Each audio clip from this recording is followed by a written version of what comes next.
بطل قصتنا النهاردة وهو شاب عنده 18 سنة وبيدرس في المرحلة الثانوية، وعادي يعني بطلنا بيكون عايش حياة عادية نوعا ما وكل حاجة في مكانها الطبيعي، لحد ما بنشوفه رايح المدرسة وبنعرف من هناك ان أراتا ما عندهوش غير صديق واحد بس واللي هو سوجو، وما عندهوش غير الشخص ده بس لأن أراتا بيتعرض للتنمر ومفيش حد بيثق فيه ولا بيحبه غير سوجو اللي لسه عارفه من فترة قريبة. وبنعرف ان في شخص معين في المدرسة دي كلها يعتبر هو اكتر شخص اتنمر على بطلنا، وبيبقى على طول هو السبب الرئيسي في انه يبوظ له حياته المدرسية، والشخص ده احنا لحد دلوقتي ما نعرفش عنه حاجة، ولكن صدقوني خليكوا فاكرينه كويس لان دوره هيكون مهم جدا بعدين. وبنشوف ان أراتا في نص اليوم الدراسي بيكون بيتمشى في المدرسة لحد ما سمع صوت صاحبه سوجو بيكلم عيال تانية وبيقول لهم انتوا عبط يا جدعان، انا اكيد مش هصاحب الواد اللي اسمه أراتا ده حتى تحسه متوحد وعلى طول عايش في رعب كأنه خايف من حاجة. بطلنا وقتها بيكون مصدوم جدا ومش مصدق ان سوجو قال عليه كده، فبيفقد الامل ان هو ممكن يصاحب شخص جدع. وبنشوف ان هو بقى بيكره البشر جدا وبقى عايزهم كلهم يختفوا من الوجود. بعدين أراتا بيقول لحظة، المفروض ان انا اللي اختفي وما كنتش جيت العالم ده اصلا. وفي وسط ما أراتا بيتمشى ومروح لبيته مرة واحدة بطلنا بيحس بشعور غريب، وبنشوف ان بيحصل له عملية تبديل بينه وبين شخص اخر من عالم تاني غير العالم بتاع أراتا، لان بطلنا بيلاقي نفسه مرة واحدة في غابة غريبة ما يعرفش عنها اي حاجة، واللي بيصدمه اكتر المناظر اللي بتكون حواليه. وفي وسط ما أراتا عايز يترجم اللي بيحصل بيظهر له شخص شعر ابيض وراكب حصان، بيقول له انت هتهرب مني فين يا أراتا؟ انت هتتقتل دلوقتي ومحدش هيسمع عليه. وحرفيا بيبدأ في الهجوم على بطلنا اللي بيكون مرعوب ومش فاهم اي حاجة في اي حاجة لحد ما اختفى من قدام الجنود وظهر في مكان تاني. وبنشوف فجأة بنت جميلة بتنط على أراتا وبتقول له انت رحت فين يا ابني وجبت اللبس الغريب ده منين؟ تعالى بس كده معايا بسرعة قبل ما حد يأذيه. فأراتا بيقول لها انت مين اصلا وعارفة اسمي منين وايه اللي بيحصل هنا بالظبط؟ فالبت دي بتقول له مالك يا ابني انا شوتو، انت وقعت على دماغك ولا ايه؟ تعالى بس معايا الاول لبيت الجد قبل ما حد يهجم علينا. ففعلا أراتا بيسمع الكلام وبيطمن للبت دي، ولما بيوصل لبيت الجدة بنشوف هناك البت شوتو بتكلم الجدة وبتقول لها ان الاميرة اتقتلت وان الامبراطورية بتتهم ان أراتا هو اللي قتلها. فالجدة بتتصدم وشوتو بتقول لها ومش بس كده، ده أراتا كمان فقد ذكرياته وبقى بيتصرف بشكل غريب. فأراتا بيرد هو عليها وبيقول لها لا انا ما فقدتش ذكرياتي ومش انا نفس الشخص اللي انتوا بتتكلموا عليه. فالشوتو بتقول لها بص يا جدة اهو بيتصرف بالشكل ده من ساعة ما خرج من غابة كندو. وبنشوف ان الجدة اول ما سمعت اسم الغابة دي بتكون مصدومة وبتقول له تعالى معايا يا ابني لوحدنا واحكي لي حكايتك بالظبط. فأراتا فعلا بيتكلم معاها وبيقول لها بص يا حاجة انا اسمي أراتا وجيت من اليابان ومش فاهم اي حاجة من اللي انتوا بتعملوها. فالجدة بترد عليه وبتقول له غريبة مع انك في نظري عامل زي أراتا حفيدي بالظبط، بس بص عموما في اسطورة بتقول من زمان ان غابة كندو اللي انت طلعت منها دي بتنقل اماكن الاشخاص اللي بيدخلوها وبتغير تصرفاتهم لما بيطلعوا. فأراتا بيقول طب وانا مالي بكل ده، واللي اتبدلت مع شخص مجرم قتل واحدة ست. فبتروح العجوزة تقول له اخرس اوعى تقول على حفيدي كده لاني واثقة فيه وعارفة انه اكيد ما عملش حاجة بشعة زي دي. فبطلنا بيقول انا مش عارف ليه بيحصل لي كده، يعني الكل بيغدر بيا ومحدش بيحبني. قلت ماشي لكن كمان اوصل للعبث اللي انا فيه ده انا مش عارف بجد اقول ايه. وفي وسط ما أراتا بيتكلم مع الست دي بنسمع صوت دوشه بتحصل بره، فالست بتقول هتخرج وبتقول لبطلنا ما يجيش وراها. وبالله يا جماعه ان الواد ابو شعر ابيض اللي هجم على أراتا قبل كده ماسك البت شوتو وبيهدد أراتا انه لو ما طلعش هيقتلها هي والست الكبيره، والواد ده بنتعرف عليه وبيكون اسمه كينجي. المهم ان بطلنا بيفضل يقول في سره انه ملوش دعوه اصلا بكل ده ولازم ما يتحركش من هنا. وبنشوف كينجي بيزعق لشوتو وبيقول لها قولي لي مكان الواد ده فين، ولا انت عايزه تموتي علشان شخص مجرم وتضحي بنفسك علشانه؟ فشوتو بتقول له ما تقولش على أراتا كده لانه مش مجرم وانا واثقه فيه انه ما عملش حاجه وما عنديش مشكله ان اموت بداله علشان انا واثقه فيه. واول ما بطلنا سمع انها بتثق فيه بنلاقيه طلع من مكانه وبيقول لكينجي سيبها في حالها، انا اصلا يا صاحبي ماليش علاقه بالعالم ده ولا فاهم انتوا عايزين ايه، بس ما ينفعش اسيب ناس طيبه تموت قدامي من من غير ما اتحرك من مكاني. فكنجي بيقول له انت شكلك ضارب حاجه على الصبح وجاي تطلعها علينا، يلا اقتلوا الواد ده. وبنشوف عساكر كنجي بتهجم على أراتا اللي بيلاقي سيف مصدي جنبه فبيمسكه ويتعامل بيه. وبنلاقي كنجي بيكلم بطلنا وبيقول له ان السيف ده سلاح اثري ومش اي حد يقدر ان هو يستعمله، ولكن الصدمه ان السيف ده بيستجيب مع أراتا، ولما كنجي بيهجم عليه بيقدر ان هو يدافع عن نفسه بتلقائيه وما يتعرضش لاي اذى. وفي وسط كل الاحداث دي بنشوف البيت بتاع الجده بينهار عليهم ومحدش بيعرف اللي حصل. هنسيبهم دلوقتي وهنروح للعالم بتاع أراتا اللي جه منه، واللي بنشوف هناك ان والدته واخته الصغيره قاعدين يدوروا عليه لحد ما بيشوفوا لما كبيره في الشارع، ولما بيروحوا يشوفوا اللي بيحصل بيتصدموا ان ده ابنهم أراتا، ولكن احنا كمشاهدين بنكون عارفين ان ده أراتا التاني اللي اتبدل ببطلنا. المهم انهم بيسحبوه من الشارع وبياخدوه البيت، وهنرجع للعالم اللي بطلنا فيه، واللي بنشوف ان كنجي مش لاقي حد فيهم بعد ما البيت وقع، وبنعرف انهم قدروا يهربوا من كنجي وهم حاليا مستخبيين في كهف من الكهوف. وبنشوف الجده بتشرح لأراتا ان السلاح اللي معاه ده قوي جدا وحاجه كويسه ان هو معاه. فأراتا بيبدا يفكر في الشخص التاني اللي اتبدل مكانه وانه يا ترى كان عامل ازاي. فشوتو بتقطع تفكيره وبتقول له يلا كل علشان شكلك جعان. فبطلنا بيقول لها لا انا هطلع اشم شويه هوا. وبنشوف أراتا فعلا بيعمل كده، ولكنه بيشوف ان العالم ده موجود فيه 4 اقمار، وانت هتيجي تقول لي ان احنا شايفين 3 بس، فانا هقول لك ان انت الرابع يا عزيزي المشاهد.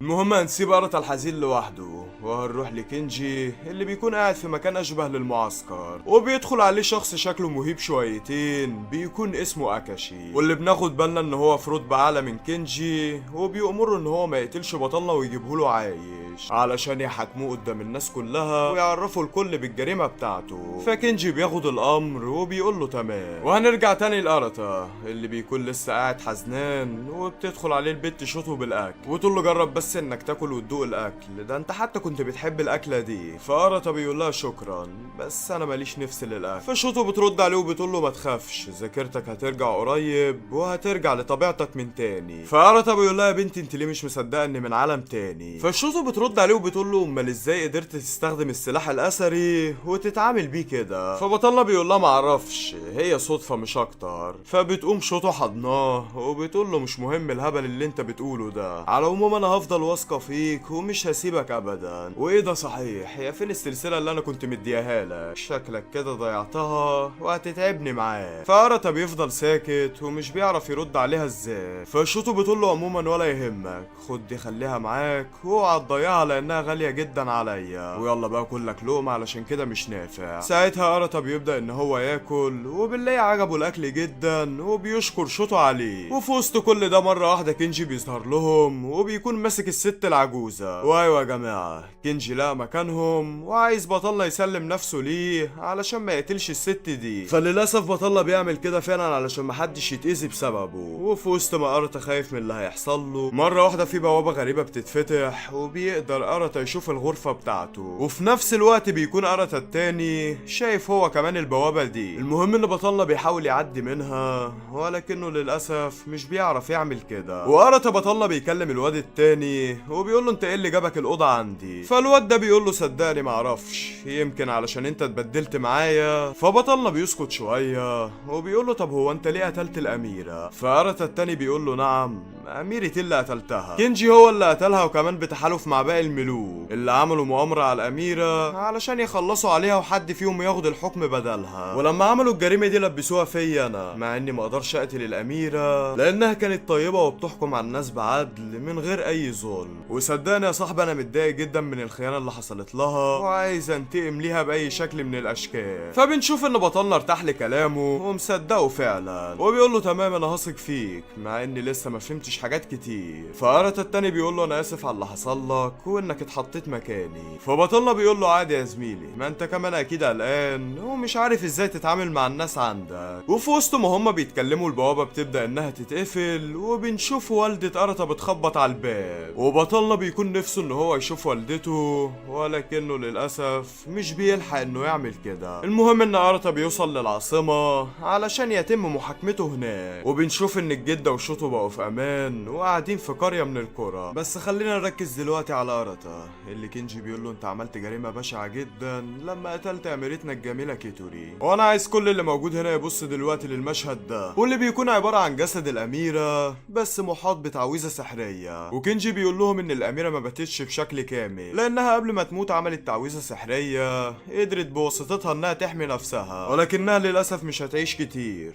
وممكن تموت في اي وقت. المهم ان ساعتها الكل بيبدأ يشتم في أراتا وبيقولوا له انت ازاي جالك الجرأة تعمل حاجة زي كده. فأراتا بيقول لهم انا بريء وكينجي هو اللي عمل الجريمة دي علشان الحرب تبدأ على العرش ويشوفوا شخص جديد من الملوك يحكم العالم. فكينجي بيقول له انت يا عبيط اوعى تقول كده تاني وتحاول تجيب العيب علينا. وبنشوف ان الشخص اللي اسمه اكاشي موجود وبيقوم داخل في المحاكمة وبيقول لأراتا اسمع يلا انت عملت جريمة وهتتعاقب عليها، ولا احنا مش هنقتلك بل هنرميك في اوسخ سجن في العالم واللي هو سجن جاتو. وللاسف أراتا بيكون الكل واقف ضده مع انه مظلوم اصلا وما كانش في العالم ده من الاساس. مهم انهم بيركبوه طيارة وبيكون في وجهته للسجن اللي هيروحوا، وفي وسط ما هو قاعد قلقان وخايف من اللي هيواجهه في السجن ده بنلاقي حارس من الحرس داخل عليه ومع البت شوتو، واللي بيقول له انها اتسللت للطيارة وركبت من وراه وعلشان كده هيتم حبسها معاه في سجن جاتو. وساعتها أراتا بيكون مستغرب من تصرفها وبيقول لها انت ليه عملتي كده؟ فشوتو بتقول له انت نسيت ولا ايه؟ هو انا مش قلت لك اني هفضل جنبك ومش هسيبك لوحدك؟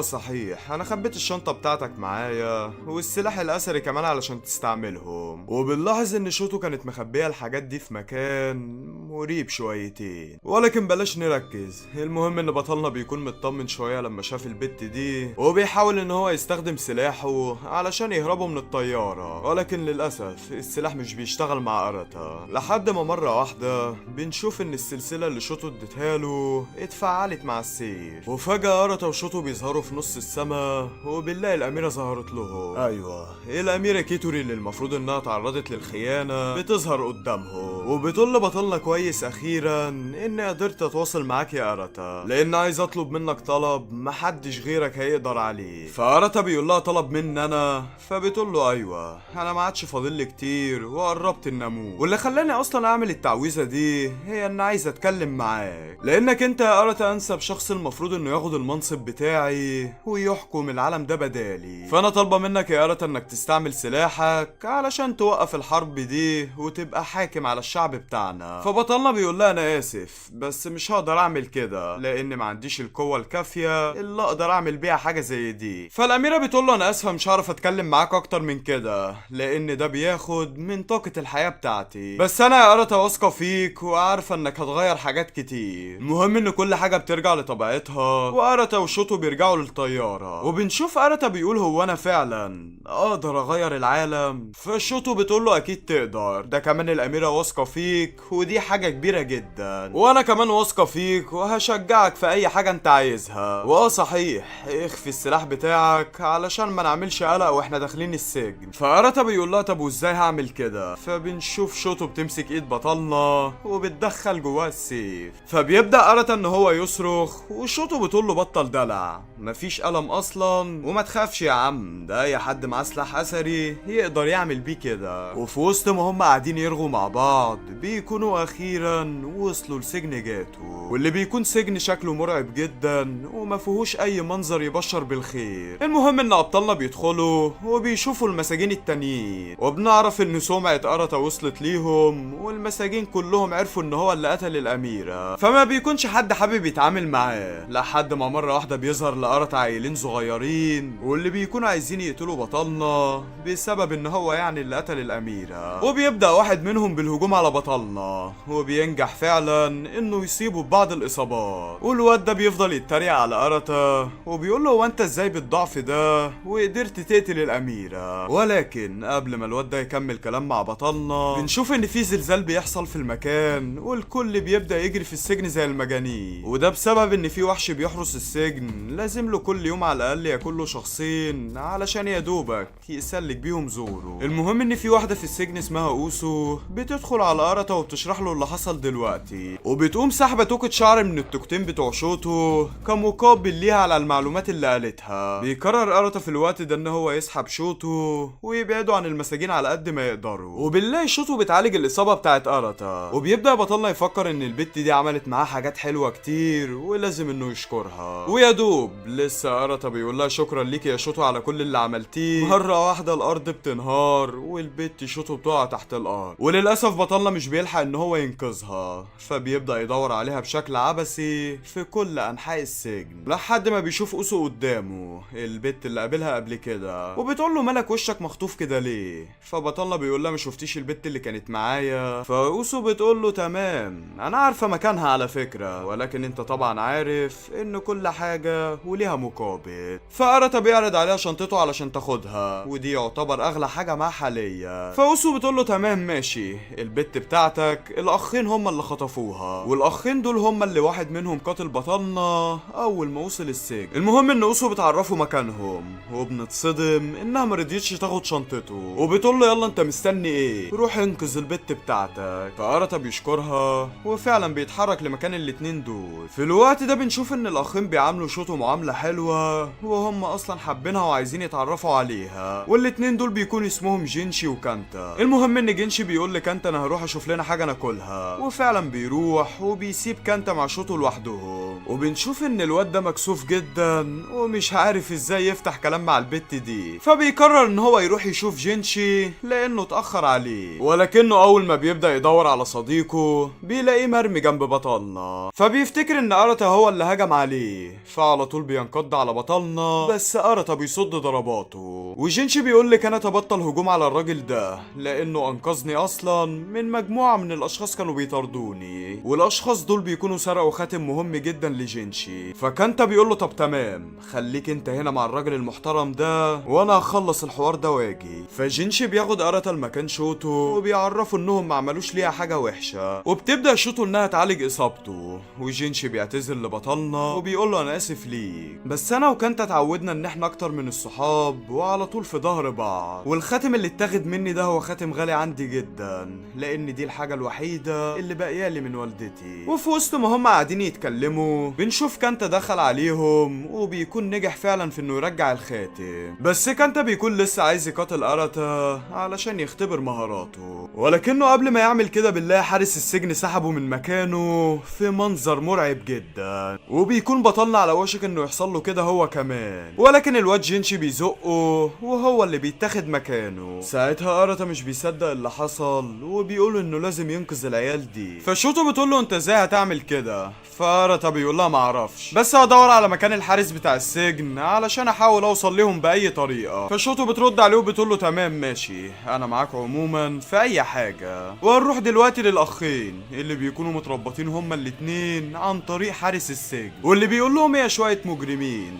هحب اعرفكم على نفسي، انا تسوجاسا المراقب والحارس بتاع السجن، ومش بنقدر يا جماعه ان احنا نشوف تسوجاسا ده بل بنسمع صوته بس. وهنرجع دلوقتي لأراتا وشوتو اللي بيكونوا عايزين يوصلوا لمكان الحارس باي شكل من الاشكال، لحد ما بيقابلوا اوسو في وشهم، واللي بتقول لبطلنا كويس انك لقيت البت بتاعتك، بس لحظه هو انتوا رايحين على فين كده؟ فلما أراتا بيقول لها انهم بيدوروا على مكان تسوجاسا بتتعصب عليه وبتقول له انت عبيط ازاي عايز تعمل حاجه زي كده؟ فأراتا بيقول لها عشان لازم انقذ الاخين لان كان زماني مكانهم دلوقتي، وعلى العموم شكرا ليك يا اوسو على كل المعلومات اللي خدناها مني. فاوسو بتقول له الصراحه انت عجبتني يا أراتا، فخد دي كمان توكة الشعر اللي خدتها من البت بتاعتك. المهم ان أراتا بيكمل في طريقه لحد ما اخيرا بيوصل للمكان اللي فيه الاخين، بس اول ما وصل بيتصدم لما بيشوفهم بيقاتلوا بعض، وبنعرف ان تسوجاسا قال لهم اللي هيقتل فيكم التاني ساعتها هيعيش. فالواد كانتا بيكون منطلق على جينشي من غير اي تردد، وفي وسط القتال بتاعهم جينشي بيفتكر لما قابل كانتا اول مره، ساعتها كان تايه ومحدش يعرف هو جاي منين، وكانتا في الوقت ده قرب منه وبدأ ان هو يتعامل معاه بكل حب وصداقه ولا كأنه اخوه الكبير. المهم يا جماعه اننا بنستغرب من حاجه، وهي ان كانتا بمجرد انه اتضرب ضربه بيمثل انه اتهزم ورايح على الارض. فبطلنا مش بيفضل ساكت على اللي بيحصل وبيبدأ في الهجوم على الخراطيم بتاعة الحارس، والوضع بيكون صعب جدا على أراتا اللي بيسندل لاخر لحظة، بس للاسف بيكون على وشك الهزيمة. وقتها بيشوف البت شوتو قاعدة تشجع فيه، وبطلنا بيقول انه لازم يفضل عايش علشان ما يسيبش البت دي في خطر. وبيقدر أراتا اخيرا ان هو يفعل سلاحه الاثري اللي بيخليه يقضي على الحارس تسوجاسا وبكل حرفنة. في الوقت ده بنعرف ان كينجي متحرك دلوقتي ومتجه لسجن جاتو اللي بطلنا موجود فيه، وبيتفاجئ لما بيشوف الاشعاع بتاع قوة بطلنا اللي طالع من السجن. المهم ان أراتا بيسدد الضربة القاضية للوحش ده، واللي بتخلينا نشوف شكل سوجاسا الحقيقي واللي بيكون راجل عجوز مطعوم بسيف اسود كبير. وبطلنا بيحاول انه يسحب السيف، ولكن ساعتها بيقدر يشوف الماضي بتاع الشخص ده واللي اتعرض للخيانة عن طريق صديقه اللي غدر بيه وكان عايز يقتل تسوجاسا. بس وقتها تسوجاسا بيفقد السيطرة على نفسه وبتقدر الكراهية انها تسيطر عليه، وخلته بقى ساعتها يشكل السجن بتاع جاتو ويكون الحارس بتاعه اللي بيعاقب كل المجرمين. ولما أراتا شاف الماضي بتاع الشخص ده بيكون صعب عليه لانه فاهم شعور الخيانة كويس. وفي وسط ما الكل بيشجع أراتا انه يخلص على تسوجاسا، بطلنا مش بيرضى يعمل كده وبيحاول انه يحرر تسوجاسا من الكراهية والحقد اللي سيطروا عليه. بس الحوار ده بيكون صعب قوي على أراتا لانها بتكون عايزة تجيب له تشاؤم وتحوله لشخص شرير. بس بطلنا بيقول لا، انا مش هخلي الغضب والحقد يسيطروا عليا. وفعلا بينجح أراتا انه يشيل السيف ده، وتسوجاسا وقتها بيكون مصدوم من تصرف أراتا وبيسأله انت ليه يا ابني عملت كده؟ فبطلنا بيقول له علشان انا كان ممكن اكون زيك، فانت الصراحة انا شايفك ضحية ومش عايز اخلص عليك بالشكل ده، عارف اني ممكن اكون شخص مضحك قدامك ولكني على العموم مش هقتلك. فتسوجاسا بيقول له انا فخور جدا بيك وشايف انك شخص عظيم تستحق ان اكون خادم ليك. وحرفيا بنشوف تسوجاسا بيندمج هو وسلاحه مع السيف الاثري بتاع أراتا، وده معناه ان تسوجاسا بقى عايش دلوقتي داخل السلاح بتاع بطلنا، وده بيزود القوة بتاعت أراتا بشكل كبير جدا. وبعد ما عمل كده بنلاقي ان كل المساجين اللي اتاكلوا من تسوجاسا بيطلعوا انهم عايشين، وانه اصلا ما كانش بيقتلهم بل كان حابسهم بشكل منفرد بعيدا عن باقي المساجين. والسجن بتاع جاتو ذات نفسه بيختفي والجزيرة بترجع لطبيعتها. في الوقت ده بيكون كينجي وصل ليهم وبيسألهم ايه اللي حصل، فبنشوف ان في واحد من المساجين بدأ ان هو يشرح له. وبنروح للاخين اللي بنلاقيهم واخدين أراتا والبت شوتو السفينة موجودة على الجزيرة علشان يهربوا بيها. وفعلا ابطالنا بيركبوا السفينة وبيهربوا من جزيرة جاتو قبل ما كينجي يوصل ليهم. وبنشوف ان تسوجاسا بيتكلم مع أراتا من داخل السيف وبيقول له بص يا صديقي الصغير، عايز اقولك ان انت الشخص اللي هيحكم العالم ده بسيفه السحري. فبيبدأ بطلنا أراتا ان هو يتفائل لمغامراته اللي جاية. المهم هنروح لأراتا التاني اللي بقى عايش مكان بطلنا واللي برضه عيلته بتفتكر ان هو فقد الذاكرة، فبيبدأوا يتعاملوا معاه بشكل عفوي لحد ما الذاكرة بتاعته ترجع. وأراتا التاني اصلا بيكون حاسس بملل ولكنه بيسمع الكلام وبيكون مريح العيلة بتاعت بطلنا. وهنرجع دلوقتي لبطلنا اللي بنلاقي المركب بتاعتهم على وشك انها تغرق، فبينزلوا على اقرب شط ليهم، وأراتا بيشرح للاخين قصته علشان يفهموه اكتر والدنيا تكون ما بينهم تمام. وفعلا بيقدروا انهم يتوافقوا مع بعض. وبنلاقي ان بطلنا حط هدف قدامه دلوقتي وهو انه لازم يروح لعاصمة الامبراطورية علشان يعرف يتواصل مع الاميرة قبل ما تموت نهائيا. وفي وسط ما ابطالنا بيكتشفوا المكان اللي نزلوا عليه بيشوفوا فيه دخان قريب طالع من مكانهم، ولما بيروحوا يشوفوا اللي بيحصل بيلاقوا ان في مجموعة من الناس عاملة مخيم، واللي بنتصدم ان الناس دي تكون اهل القرية اللي الواد جينشي كان عايش فيها. وجينشي هو اللي بيتصدم اكتر لما بيشوف والدته اللي كان بقاله سنين ما يعرفش هي فين ولا عارف يوصل لها. فبتبدأ الام انها تعيط وبتكون فرحانة برجوع ابنها. وبنعرف ان اهل القرية دي كانوا بيجهزوا نفسهم علشان رايحين لارض الحدود، لان ده هيكون امن مكان بما ان في حرب هتحصل قريب للوصول للعرش الملكي. المهم ان اهل القرية بيكونوا على وشك عبور كهف عليه شلال، والشلال ده بيفتح مرة واحدة في الشهر ولازم اهل القرية يعدوا الناحية التانية قبل ما يقفل تاني. ولكن لما بيجي الواد جينشي يعدي للكهف بنشوف ان صاحبه كانتا مش عايز يروح معاه، وقبل ما الشلال يقفل والدة جينشي بتسحب ابنها وبينفصل كانتا عن جينشي اللي بيفضل يعيط ومش بيكون فاهم ليه صاحبه عمل كده. فبطلنا بيقوم سأل الواد الواد كانتا وبيقول له انت غريب يلا، هو انت ليه سبت صاحبك؟ فكانتا بيقول له هو خلاص لقى والدته وانا واثق انه هيكون في امان معاها، وانتوا كمان لازم تشوفوا طريقكم وتسيبوني لوحدي. فارتا بيقول له بس يا اهبل، بما انك ما رحتش معاهم فانت هتيجي معايا في رحلتي للعاصمه، على الاقل يعني هيبقى ليك فايده معايا. وفي وسط ما فريقنا الثلاثي بيتمشى بيشوفوا وحش قدامهم اشبه للديناصور، وبطلنا بيكون مرعوب من شكل الوحش ده، ولكن شوتو بتقول له ما تخافش يا ارتا، الكائن ده مش مؤذي. بس يا ريتها ما فتحت بقها، لان الوحش ده بيبدا انه يجري وراهم وبيكون على وشك الهجوم عليهم لحد ما نجحوا في انهم يضيعوه، وبيشوفوا بنته صغيره ماسكه البيضه بتاعت الوحش ده. وايوه بالظبط ده الشيء اللي مخليه متعصب. واول ما الوحش رجع يقرب عليهم بنلاقي ان هو ساب الكل وبدا يجري ورا كانتا. بس المهم ان البت دي بيطلع انها خادمه شغاله عند واحد اسمه اوهي، واللي بيكون ملك من الملوك وعنده قريه بيحكمها. والبت دي بنعرف انها سرقت بيضه الوحش علشان تديها لمرات اوهي لانها حامل وعلى وشك انها تجيب طفل. ومرات اوهي الزعيم لو كلت البيضه دي هتخلي الطفل اللي جاي في السكه ينزل بصحته ويكون عنده قوه كبيره جدا. وفي وسط ما هي قاعده تكلم ارتا وشوتو البيضه بتفقس وبيطلع منها ابن الوحش الصغير، وده معناه ان خلاص البيضه ما ينفعش انها تتاكل. ومره واحده بنلاقي كانتا دخل عليهم ولكنه بيكون راكب ورا شخص ما، واللي بيطلع ان ده اوهي اللي كانت الخادمه بتتكلم عليه من شويه. وقبل ما ارتا يتكلم مع الشخص ده بيغمى عليه وبيدخل في غيبوبه بسبب الارهاق. وهنسيب العالم ده وهنروح للعالم التاني اللي بطلنا جه منه، وتحديدا المدرسه بتاعت ارتا، لما الطلاب بداوا ياخدوا بالهم ان ارتا ما عادش بيجي. المهم هنرجع تاني لبطلنا اللي بيصحى من الغيبوبه، وكانتا بيقول له اخيرا صحيت،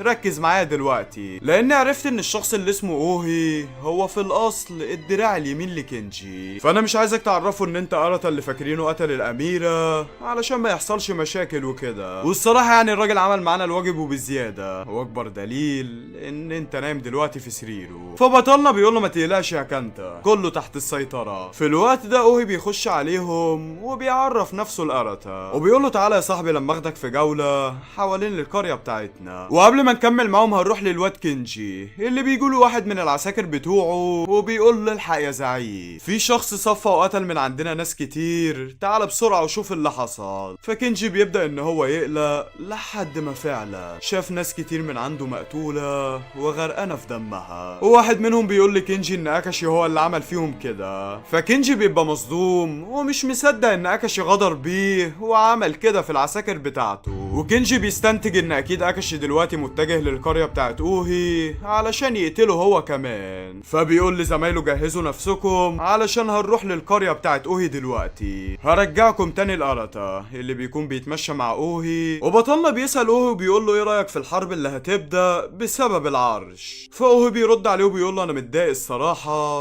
وما كانش نفسي الناس توصل لكده. فكانتا بيقول له طب هو انت هتشارك في الحرب دي انت كمان ولا لا؟ فاوهي بيقول له لا الصراحه، لاني مش عايز حاجه غير ان اهتم بزوجتي والطفل اللي هتجيبهولي، وده طبعا مع رعايه القريه بتاعتي وان ما خليش حد محتاج. فبيبدا ارتا ان هو يعجب بشخصيه الراجل ده لحد ما اوهي قال له لحظه يا ارتا، انت اسمك يا ابني على اسم نفس الشخص اللي اتهموه انه قتل الاميره. واول ما ارتا سمع الكلمتين دول قلبه بيقع في رجله وما بيردش عليه. فاوهي بيقول له ما تقلقش يا صاحبي، سرك في بير وانا مش هاذيك لان عيونك بتقول انك مظلوم وما عملتش اي حاجه. وقبل ما اوهي يكمل كلام مع ابطالنا بنعرف ان في ضيف مهم جاله على فجأة وعايز يشوفه. فاوهي بيعتذر لابطالنا وبيروح يشوف مين الشخص ده، ولكنه قبلها بيقابل الخادمه بتاعته وبيقول لها انا عايز منك خدمه، وهي انك تخبي الضيوف بتوعنا لان شكل اللي جاي كله قلق. واوهي بيتجه للضيف اللي جاله واللي بيطلع ان هو اكاشي وش الشيطان المرعب. واوهي بيسأل اكاشي وبيقول له ايه يا معلم، ايه سبب زيارتك المفاجأة دي؟ فاكاشي بيقول له بص يا صديق، انا جيت علشان اعرفك الحقيقة الكاملة، وان الواد كنجي اللي انت شغال معاه هو اللي عمل المؤامرة دي كلها وقتل الاميرة، وكل ده ليه؟ علشان هو اللي يكون الملك الجديد. فايه رأيك يا اوهي؟ انا عايزك تندمج مع السيف بتاعي علشان نهزم الواد كنجي ونرجع كل حاجة لطبيعتها. ساعتها بنشوف ان اوهي مش مصدقه وحاسس انه شخص خبيث هدفه اصلا انه يقوي في نفسه اكتر اكتر علشان هو اللي يسيطر على العرش. وبيني وبينكم هي دي الحقيقة اللي هنشوفها اكتر مع تطور الاحداث. المهم ان اوهي بيرد عليه وبيقول له انا مش مصدقك، ده غير اني اصلا ما ينفعش اخون كينجي لانه يعتبر دراعه اليمين. فاكاشي بيقول له تمام ماشي، انت اللي اضطرتني اعمل كده. وبالليل يا جماعة بيهدد اوهي ان هو هيقتل مراته لو ما سمعش كلامه واندمج مع سلاحه. وللاسف اوهي بيكون اتمسك من الايد اللي بتوجعه، فبيجبر ان هو يسمع كلام اكاشي. وبيقول له بس انا هطلب منك طلب، انك ما تاذيش مراتي وابني اللي في بطنها وما تجيش جنب الضيوف بتوعي. فاكاشي بيقول له تمام انا بوعدك بكده. وللاسف اوهي فعلا بيندمج مع سلاح اكاشي. ومش بس كده، احنا بنشوف اكاشي بيقتل مرات اوهي الحامل في مشهد دموي ومرعب محدش صدق انه ممكن يحصل. وبنلاقي كشف المخبأ اللي ابطالنا فيه هو بيكون على وشك الهجوم عليهم، ولكن في الوقت ده كينجي بيوصل الساحة. ولما كينجي بيوصل بنلاقي اكاشي بيقول له يا عيني يا كينجي اتأخرت عليا يا ابني. فكينجي بيقوم باصص لجثة مرات اوهي وبيقول له هو انت ليه كده؟ ليه قتلت الناس دي وهي ملهاش اي ذنب انها تموت؟ فاكاشي بيقول له فوق يا كينجي، احنا خلاص دخلنا في الحرب وشعار الحرب هيكون البقاء للاقوى. فكينجي مش بيسيبه يتكلم اكتر من كده وبيبدأ في الهجوم عليه. وبيحصل ما بينهم قتال قوي جدا كان كفيل انه يدمر ساحة المعركة. حرفيا ده اقوى قتال شفناه في الانمي لحد دلوقتي. وبعد ضربة هنا وضربة هناك وركلة يمين وركلة شمال بنشوف اكاشي غفل الواد كينجي وسرق سلاحه.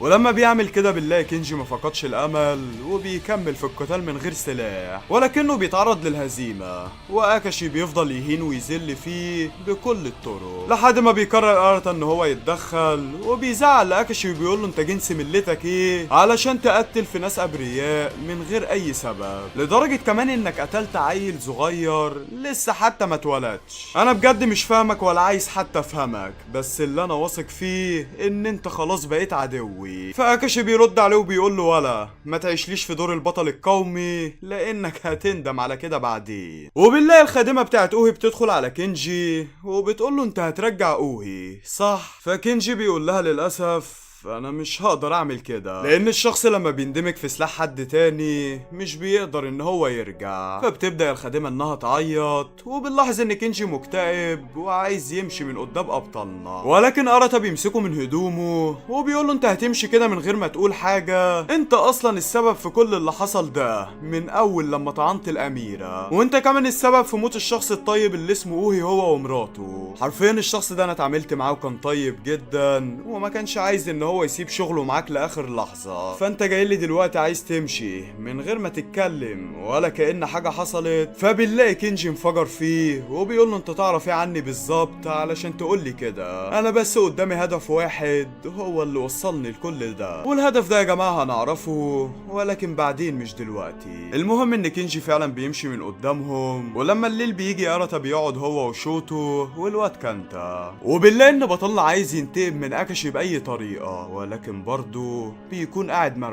مرعوب من قوة اكاشي وانه مش حاسس انه يقدر يقتل شخص بسهولة زي ما بيحصل في العالم ده. فكانتا بيتريق عليه وبيقول له انت يالا عايز تسترجل شوية وتعرف ان في تضحيات لازم تعملها علشان حياتك تمشي بسلام انت والناس اللي بتحبهم، فخليك راجل وقاتل من اجل حياتك للاخر لحد ما عظم جسمك كله يتكسر. وبنشوف ان الكلام ده اثر في اراتا بشكل كبير جدا، وشوتو بتقول له ايوه فعلا ما تخافش، انت يعتبر معاك اقوى سلاح اثري اللي هتقدر بيه انك تحكم العالم كله. فبطلنا بيبص للسيف بتاعه وبيحط خلاص هدف اولي قدامه انه لازم ينتقم من اكاشي، وبنشوف ان سلاحه متأثر جدا بمشاعره ومطلع شعاع من شدة القوة اللي بطلنا شايلها. هنسيب بطلنا دلوقتي وهنروح لأراتا التاني اللي بنتصدم لما بنشوف انه راح المدرسة من ورا اهله، بل وكمان بيقابل في وشه الشخص المتنمر اللي قلتلكم ان دوره هيكون مهم في اول الحكاية.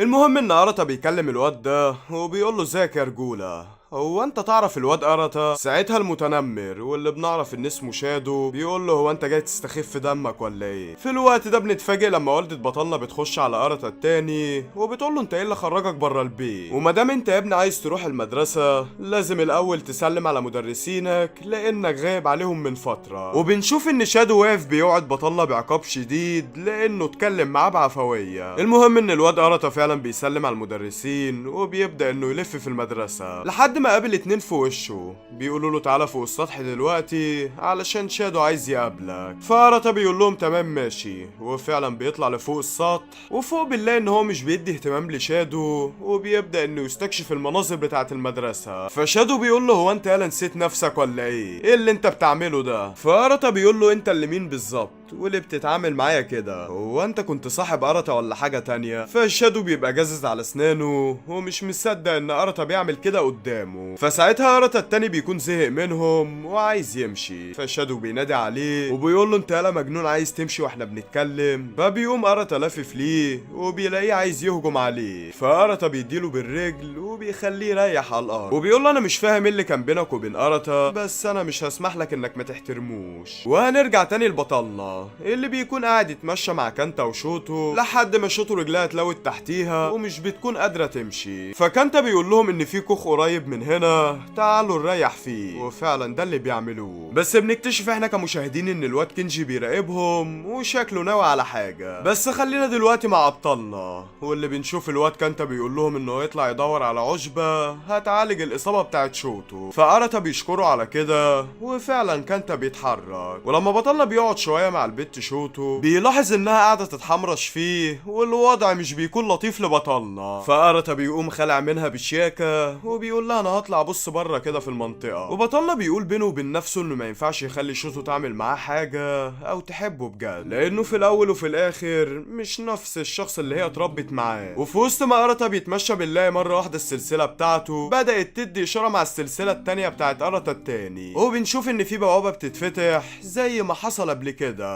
وبيبدأ بطلنا يتكلم مع أرتا التاني. وبنلاقي بطلنا بيسأل أرتا وبيقول له هو انت ايه كانت علاقتك بشوتو؟ فبنشوف أرتا بيقول له مش عارف الصراحة، بس يعني هي بالنسبة لي كانت عاملة زي اختي الصغيرة بالظبط ولازم انك ما تخسرهاش وتخلي بالك منها. فبطلنا بيكون مبسوط بالكلام ده وبيوعد أرتا انه هيحمي شوتو. وخلينا دلوقتي نروح نبص على كانتا اللي بيكون اخيرا لقى العشبة اللي بيدور عليها، ولكنها بتكون محاوطة مقبرة معينة. وفي وسط ما كانتا بيسحب العشبة اللي عايزها بنشوف ان في حمم بركانية طلعت من تحت الارض، وعلى فكرة المكان ده وراه سر كبير بس هنعرفه كمان شوية. المهم هنرجع لبطلنا اللي أرتا بيعرفه ان هو راح المدرسة وضرب حد هناك. فبطلنا بيقول له نعم انت مجنون يا عم، ايه اللي خلاك تعمل كده؟ فأرتا بيقول له عادي يعني هو اللي نكشني الاول. فبطلنا بيقوم سأله هو مين طيب الشخص اللي انت ضربته؟ فأرتا بيعرفه ان هو طالب اسمه شادو. واول ما بطلنا سمع اسم شادو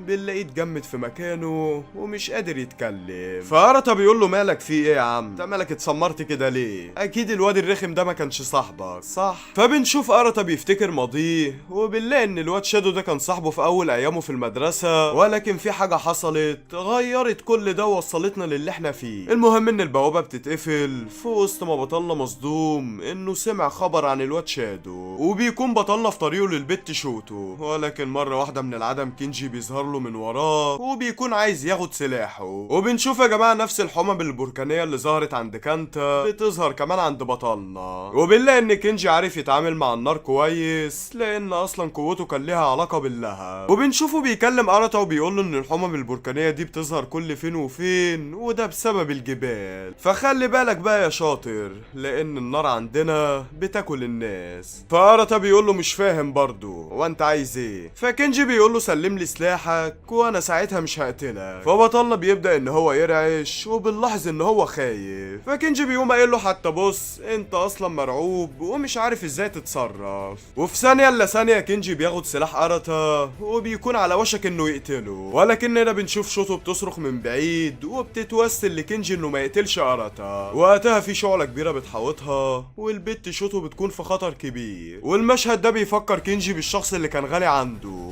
واللي حصل له الموقف ده وخلاه يموت. المهم ان بطلنا بيجري عليها من غير حتى ما ياخد سلاح، وحرفيا بيدخل جوه النار من غير اي تردد. وقبل ما النار تاكل في ابطالنا بنلاقي كينجي انقذهم هما الاتنين ورمى السلاح بتاع اراتا على الارض. وبيبدا كينجي يفتكر الماضي الخاص بيه، واللي بنعرف انه كان شغال في قصر امبراطوري مع مجموعه من الخدم والحراس، لحد ما جه يوم وبنشوف ان في اتنين وصلوا القصر ده علشان هما كمان يشتغلوا فيه، والاتنين دول بيكونوا اكاشي اللي احنا عارفينه كويس وبنت تانية اسمها ايمي. المهم ان الايام مرت ما بينهم وكانت الدنيا قشطه على عسل، وبنلاقي ان اكاشي كان طبيعي جدا وكانت علاقته قويه بكينجي ولا كانه اخوه الكبير بالظبط. وبنشوف كمان ان كينجي كان مشدود للبت اللي اسمها ايمي وكان مستني اقرب فرصه مناسبه علشان يعترف ليها بحبه، ولكن للاسف جه يوم عليهم كان عامل زي الكابوس بالظبط، لما الشعب بدأ يتمرد على الامبراطور وكانوا بيقتلوا في اي حد شغال في القصر. ساعتها كينجي وايمي واكاشي كانوا مع بعض وعلى وشك الهروب، لحد ما اكاشي كان العدد كبير وراهم فوقف يعطل الناس ديت وساب كينجي وايمي هما اللي يكملوا مشوارهم. وبنرجع دلوقتي لكينجي الحاضر اللي في وسط ما هو بيفتكر ذكرياته بيكون قاعد يتألم، وبيبدأ يحكي لأبطالنا حكايته ويفهمهم ايه اللي حصل في ماضيه. واحنا بنعرف ان بعد ما كينجي وايمي هربوا من الامبراطورية ما سمعوش اي خبر عن اكاشي، فبدأوا انهم يحاولوا يعيشوا حياة بسيطة بعيدا عن دوشة الحروب اللي حواليهم. ولكن في يوم من الايام كينجي كان تعبان جدا والمرض كان على وشك انه يقتله، فقررت يوميها البت ايمي انها تدور على اعشاب طبية تساعد بيها الواد كينجي. وفي وسط ما هي راحت تعمل كده كينجي فتح عينه على مشهد مرعب جدا، واللي هو نار كبيرة ومرعبة محاوطة البت ايمي، وعلى الرغم من ان هو مريض كان برضه عايز يساعدها، ولكن للأسف بنلاقيه اتضرب مرة واحدة وما بقاش عارف يساعد نفسه اصلا علشان يساعد ايمي، وللأسف ايمي بتموت وتتبخر في مشهد مؤسف. في الوقت ده كينجي كان فقد الامل لان اكتر اتنين كانوا غاليين عنده ما بقاش ليهم وجود، فكان عايز ان هو ينتحر ويخلص على نفسه. بس مرة واحدة بنلاقي ان ايمي اتشكلت على شكل سلاح من اللهب، ودي القوة اللي جات لكينجي ووافق انه يتعايش معاها. ولو تفتكروا يا جماعة فده السلاح اللي اكاشي خدوا منه لما هزموا في المواجهة بتاعتهم، وانتوا كلكم هتتصدموا دلوقتي لما تعرفوا ان القبر بتاع البت ايمي هو نفس القبر اللي كانتا كان بيجيب منه الاعشاب. وهنا شخصية كينجي بتنكشف قدامنا، وان حاليا هدفه الوحيد هو هزيمة اكاشي وانه يرجع سلاحه. في الوقت ده اراتا بيكون في دماغه سؤال، واللي هو ايه اصلا اللي غير اكاشي من بعد ما سبتوه لوحده. ولكن اراتا مش بيرضى ان هو يضايقه وما بيسألوش حاجة، بل بنلاقيه بيعرض على كينجي الانضمام لفرقته وبيقول له بص يا كينجي انا ناوي ان اغير العالم واخليه مكان مناسب للكل، فايه رايك انك تشاركني الحلم ده؟ ساعتها كينجي بيكون مستغرب من شخصية اراتا ولكنه طبعا بيوافق. ومش بيعدي كتير وبنلاقي كينجي تأقلم على فرقة اراتا مع ان شخصيته مغرورة، بس على العموم بيكونوا عاملين جو حلو مع بعض. وبناخد بالنا ان بطلنا بيتدرب بشكل مكثف مع كانتا علشان يكون قد الحاجات اللي داخل عليها. وهنروح دلوقتي للعالم التاني عند الواد اراتا، واللي بنشوف ان والدة بطلنا بتقلق عليه كتير لانه بيتأخر لما بيروح المدرسة، واراتا طبعا مش بيكون فاهم حاجة زي كده وبيهرب على قد ما يقدر من النقاشات بتاعت العيلة. وبنلاقي ان هو طلع يشمله شوية هوا في البلكونة لحد ما لمح الواد سوجو واقف تحت البيت. واول ما سوجو شاف اراتا بيحاول ان هو يهرب، ولكن اراتا بيوقفه وبيقول له انت مين وبتعمل ايه هنا؟ فسوجو بيقول له انا عارف انت بتعاملني كده ليه، ده اكيد علشان سمعتني وانا بتكلم عليك وحش مع العيال اللي بتتنمر عليه، بس انا يا صاحبي ما كانش في ايدي غير كده لانهم كانوا هيعاملوني وحش زيك لو ما سمعتش كلامهم. ومره واحده الواد ده بيبدا يعيط وبيقول بس لا انا برضو اللي غلطان لاني شخص ضعيف وما احترمتش الصداقه اللي بينا. ساعتها اراتا بيكون واقف ومش فاهم اي حاجه في اي حاجه لان الكلام ده طبعا بيتقال للشخص الغلط، بس اراتا في الاخر بيريحه وبيقول له خلاص يا برو انا مش زعلان منك، بس كنت عايز اسالك سؤال واحد، هو انت ما تعرفش مكان الواد شادو فين؟ لان عايزه في كلمتين. واحنا دلوقتي هنروح شادو اللي بنلاقيه جايب اخره من الدنيا ومش طايق يتكلم مع حد، لدرجة ان حتى ابوه بيوقفه يتكلم معاه كلمتين، بيقوم الواد قايل له ابعد دلوقتي عني يابا علشان مش ناقصاك. فابوه بيقوم مديله بالقلم وبيقول له غور يالا من قدامي، ما هو بسبب اسلوبك ده والدتك سابتك ومفيش حد بيحبك. فشادو بيتضايق اكتر وبيقوم سايب البيت. المهم دلوقتي هنرجع لبطلنا اللي بيكون بيتمشى في الغابة مع فرقته لحد ما كينجي قال لأرتا خلي بالك علشان احنا دخلنا دلوقتي حدود ارض ملك من الملوك ال 12، والملك ده بيكون اسمه يوري وهو امبراطور قوي يلقب بامبراطور الماء. فأرتا بيقول له شكرا على المعلومة، بس قول لي برضه صحيح مين هم بقية الملوك وايه هي القدرات بتاعتهم. فبيقوم كينجي قايل له ولا هو انت عايز تشغل دماغك عليا؟ افتكر يا حبيبي ان انا عدوك وبسعى ورا السلاح بتاعك، بس بص يا صديقي مبدئيا كده ال 12 ملك اغلبهم ملهمش علاقة ببعض ومش بيجتمعوا غير كل فين وفين، وفي تحديدا 6 اشخاص منفصلين بشكل نهائي عن بقية الملوك، والست اشخاص دول اسمهم الست مقاتلين، وهم عبارة عن 6 اشخاص اقوياء على طول لابسين اقنعة ومحدش يعرف لهم حاجة. وفي وسط ما كينجي قاعد يكلم بطلنا عن الناس دي احنا دلوقتي هنروح ليهم، وبنلاقي ان الستة دول عارفين واخدين بالهم من اغلب الاحداث اللي بتحصل حواليهم، وهم حاليا حاطين بطلنا هدف ليهم لانه يعتبر معاه سلاح قيم ما ينفعش يقع في ايد عيل زي ده. فبنلاقيهم راحوا لغابة كندو، ولو تفتكروا فدي نفس الغابة اللي بطلنا اتعمل له عملية استبدال فيها، وبنشوف فرقة المقاتلين ناويين انهم يبدلوا واحد من عندهم بشخص يكون عنده حقد وكراهية كبيرة جدا علشان يخلوه خليفة ليهم. وفعلا بنشوف واحد فيهم قلع قناعه وبدأ يجهز لعملية الاستبدال. واحنا دلوقتي هنروح لحبيب الشعب شادو واللي بيكون بيتمشى في المدينة عادي جدا لحد ما لمح زمايله في المدرسة قاعدين يتكلموا عنه بشكل وحش من ساعة ما أرتا ضربه بالرجل.